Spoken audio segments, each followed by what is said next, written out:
Today we're going to fix dash on New Holland TSA, which is similar to the case MXU.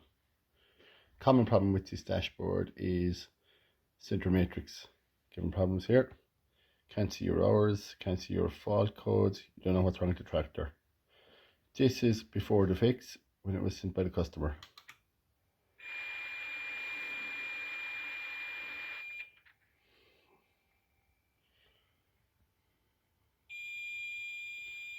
Obviously there's a fault code. You can't see what the fault code is on the dash because you can't get a readout from the center matrix.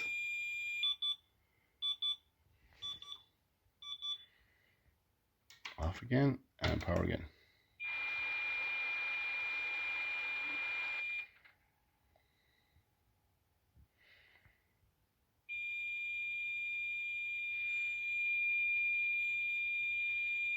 So now we're going to carry out the relevant repair.